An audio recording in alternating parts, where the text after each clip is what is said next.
Bienvenue sur Cyber votre tremplin incontournable pour maîtriser le monde du numérique, de la théorie jusqu'à la pratique et du débutant jusqu'à l'expert, en cybersécurité, réseau télécommunications et intelligence artificielle. Aujourd'hui, nous allons voir notre première partie qui est premier pas en cybersécurité. Dans cette première partie, nous allons voir notre premier module qui est introduction à la cybersécurité. Dans ce premier module, nous allons comprendre les bases de la cybersécurité, les menaces et les opportunités de carrière. En termes d'objectifs d'apprentissage, nous allons déterminer comment les trois éléments de la cybersécurité s'appliquent aux tâches courantes. Nous allons identifier les types de données sensibles que les organisations doivent protéger. Et nous allons appliquer la triade confidentialité, intégrité et disponibilité à des situations réelles. Donc, si aujourd'hui vous avez choisi de vous lancer en cybersécurité, c'est une très bonne nouvelle parce que le secteur de la cybersécurité est en pleine explosion. On a 3,4 millions d'emplois vacants dans le monde. Et d'ici 2031, la demande de professionnels de la sécurité augmentera de 35%. Nous allons chercher à comprendre les menaces en cybersécurité. Donc, nous allons mettre les vulnérabilités d'un côté et les agresseurs de l'autre côté. Les vulnérabilités, ce sont des failles matérielles, logicielles ou de micro-logiciels qu'un pirate peut exploiter. Exemple d'un téléphone qui n'a pas été mis à jour. Et on a les agresseurs ou les cyberattaquants, qui sont des pirates informatiques qui agissent sans votre autorisation à des fins malveillantes. Nous allons comprendre ce que c'est que les logiciels malveillants et précisément nous allons nous focaliser sur le cheval de Troie qui est un programme en apparence inoffensif conçu pour permettre secrètement aux pirates d'accéder à votre appareil à distance et de manière discrète. Et nous allons voir les piliers de la protection qu'on appelle également PPT. Ça veut dire personne, processus et technologie. Donc, personne, c'est quoi? Les personnes sont les maillons faibles de la protection. Et on a le processus. Le processus qui est quoi? Qui est l'activité structurée qui intègre la sécurité à chaque étape. Et à la fin, on a la technologie qui est l'infrastructure et les outils. Donc, en entreprise, ce qui est important, c'est quoi? Il faudrait d'abord sensibiliser les humains sur comment détecter les différents types d'hameçonnage, de mettre régulièrement à jour les logiciels et de comprendre l'impact de ces activités sur le réseau global. En termes d'outils de technologie, il faut savoir que la technologie englobe ici les pare-feux, les VPN, les logiciels anti-malware, les gestions des correctifs automatiques. Et pour l'évolution des carrières, donc vous allez évoluer de débutant jusqu'à niveau expert, en passant par le niveau intermédiaire. Donc voici notre checklist de sécurité de réseau domestique. On a le routeur. Il faudrait changer le mot de passe administrateur par défaut. Ça veut dire admin. Il faut changer ce mot de passe et utiliser ce qu'on appelle des phrases secrètes complexes. Pas des mots de passe, mais des phrases secrètes. Et il faut activer les mises à jour automatiques des micro-logiciels et limiter le nombre d'objets connectés non sécurisés. Là, on peut dire, c'est le b.a.-ba de la sécurité du réseau domestique. Et voici, nous sommes sur notre lab pratique qui est audit de bureau propre. Donc, nous allons identifier les vulnérabilités physiques réelles en entreprise.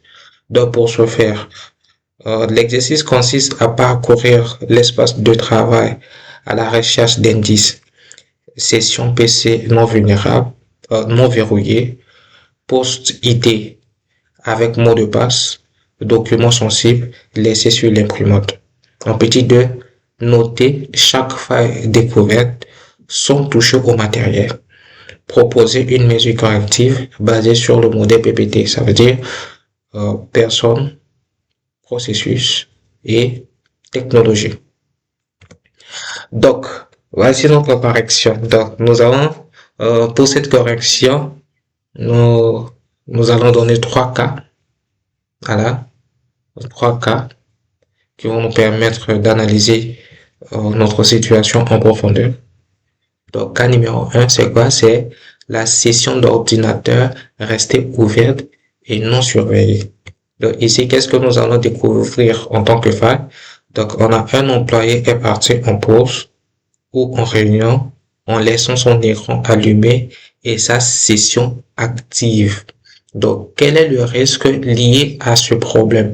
Le risque lié à ce problème, c'est qu'il peut y avoir un visiteur, un prestataire externe ou un collègue mal intentionné qui peut accéder à des mails confidentiels, usurper l'identité de l'employé ou installer un logiciel malveillant qu'on appelle malware. Donc, on va voir ce qu'on appelle les mesures correctives ou les PPT. Donc, en termes de technologie, c'est configurer une stratégie de groupe appelée GPO pour verrouiller automatiquement les sessions après 3 à 5 minutes d'inactivité. En termes de personnes, nous allons sensibiliser les collaborateurs au raccourci de verrouillage rapide sous Windows et sur macOS. En termes de processus, nous allons intégrer cette règle dans le règlement intérieur ou la charte informatique de l'entreprise. Cas numéro 2, le poste high-tech ou bien le poste e-tech contenant des mots de passe collés sur l'écran ou sous le clavier. Faille découverte, présence de code d'accès, mot de passe de session ou code de badge écrit à la main sur un support physique visible. Risque, compromission totale du compte concerné par simple lecture directe.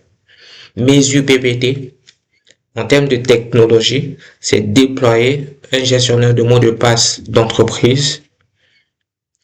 En termes de personnes, on doit former les utilisateurs sur la dangerosité du stockage physique des secrets et sur la création de phrases secrètes et non les mots de passe.